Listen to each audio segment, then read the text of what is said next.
Freedom Day by Abby Lincoln and Max Roach. Abby Lincoln died this weekend. This is Democracy Now!, democracynow.org, The War and Peace Report. I'm Amy Goodman. As we return to my interview with the director of the Cove, Louie Psihoyos, and actor Ric O'Barry. But first, we turn to an excerpt of the Cove. Here, Ric O'Barry points out the area in Taiji in Japan where the dolphins are killed. Now we're approaching the area that's most important. That's a dolphin's worst nightmare, right there. Hundreds of thousands of dolphins have died there. You'll see the signs, keep out, danger. There are fishermen walking around these hills with knives. This is a national park. The fishermen told me, they said if the world finds out what goes on here, we'll be shut down. Can you imagine that? They actually told us that. We need to get in there and film exactly what happens. We need to know the truth. And that's exactly what Ric and Louie went for. This next clip of the Oscar-winning film, The Cove, is about how the fishermen drive the dolphins to the Cove to trap them. There's 12 of them. This is a classic drive, what you're watching there. There are migratory routes that dolphins have been using for thousands of years, and they just wait till the dolphins come by. The boats then put these long poles in the water, which have a flange on the bottom. And they just bang on these poles with hammers, and they create a wall of sound, which frightens the dolphins. There were several hundred dolphins being driven ashore. I'd never seen so many dolphins before, and they were all running for their lives, running from this wall of sound. I think I can actually hear the bang, but I hear it all the time. I hear it in my sleep. That sound never goes away once you hear it. By the time they get to the lagoon, they are totally freaked out, stressed out to the max. They seal it, then they go home. That's Ric O'Barry and Louie Psihoyos speaking. You mentioned how you put this team together, and it is amazing in the film to see it all come together. The filming of the making of this film, how, Louie, you put together the team for this project. Another clip. We needed people with a special set of skills. I started to set up this team, this, sort of this Ocean's 11 team. Simon Hutchins, the only guy that had military experience. Simon created all these weird ways to hide high-def cameras and hydrophones. He's a mad genius. If we could dream it, Simon could build it. Joe Chisholm organized rock concerts, and we were kind of like a rock concert, but, incognito. We had hundreds of cases of material that we had to import into Japan, and then he did the logistics. Louie came back, he said, look, we got to get in, and Louie and I started discussing all of these ways that we could film it. We had military-grade thermal camera, which, of course, you're not allowed to bring out of the country. It has a pulse. The thermal camera picks it up. One thing that we had decided to do was get some aerial footage, so we decided to take our own helicopter with us. We looked into, commandeering a satellite to do satellite pictures. We decided to make our own unmanned drone with a gyro-stabilized high-def camera below it. We actually named it Kathy, and that was purely out of respect for Ric O'Barry. The idea there was that even if the blimp didn't succeed and we got caught, that everybody loves a balloon. Kids, police, everyone. One of these devices that was very important to Louie and I is the hydrophone, high-tech sound devices, put in underwater housing. I wanted to hear the dolphins in the lagoon, but we didn't know how deep it was. We have rebreathers, but it'd be clanky, it'd be noisy. Mandy Ray Cruikshank and Kurt Kroc are world-class freedivers. Freediving in its simplest terms, it's like deep snorkeling. On one breath, we see how deep we can go in the ocean, how long we can hold our breath. Mandy has owned 8 world championships in her lifetime.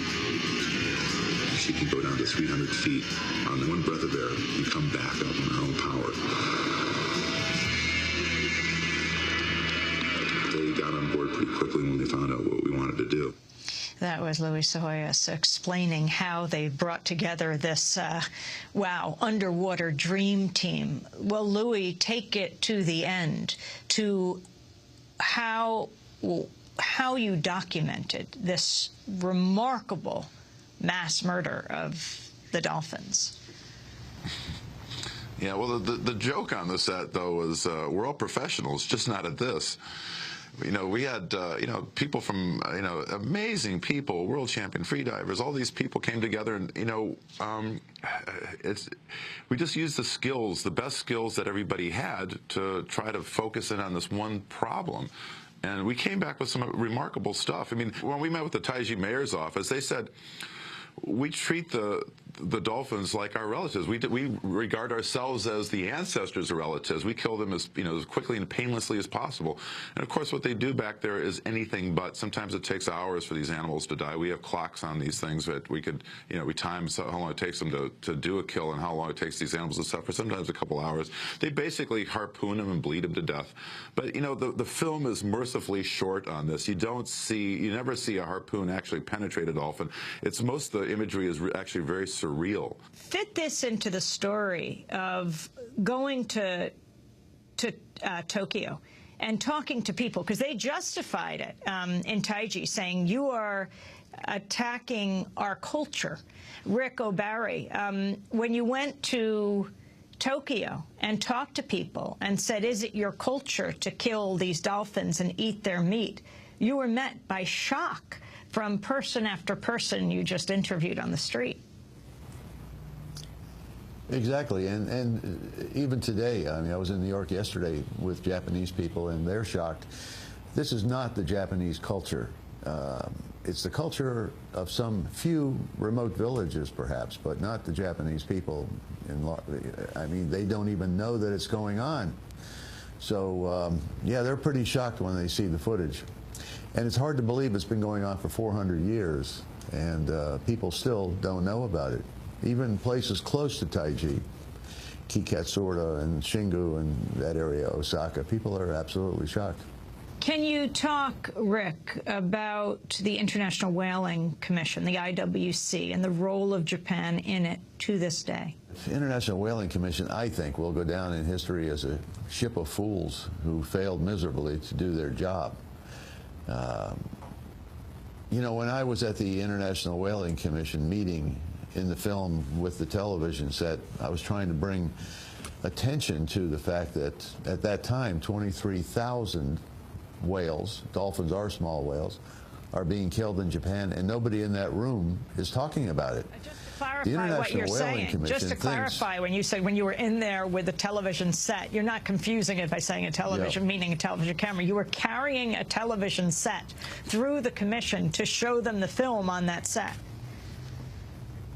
Yeah, I was wearing a television set, and I wanted them to see what goes on in Japan, because that's a bigger issue. They're not talking about this at the International Whaling Commission. They think that whaling, the whaling issue, involves 1,000 whales in the Southern Ocean, and that's what whaling is. Actually, what happens in Japan is a bigger issue, and they're not talking about it. And by the way, the dolphin captivity issue, this multi-billion-dollar industry, has in the past lobbied the IWC to keep small cetaceans, dolphins and porpoises, off the protected list. They don't want them protected because they're afraid they might not be able to capture them in the future. And the role of Japan in pressuring the Caribbean nations? Yeah, well, pressuring them, they buy them. They simply buy their vote. That's what's going on. And that's one of the wonderful things about this film. It's the first time all of this is exposed. I've never seen it exposed before, the actual corruption that's taking place in Japan, in the Caribbean. Yeah. So this film makes it big, Rick. This film makes it big, and then you return to Taiji. Can you tell us what happened when you went back to the Cove, to the city where the Cove is? Well, I've returned many times since the film. I was going there long before the film was made, and I continue to go back, and we will until we can shut it down. We have a team on the ground, 2 people there right now, and I'm in touch with them every day. What's happening right now, because of the film, actually, they've shut the Cove down, the fishermen, and they've moved offshore. They've made an artificial cove out of nets, and they're driving the dolphins in there so they can't be photographed. They know about the rock cams. What they don't know is, are they on candid camera every day? So they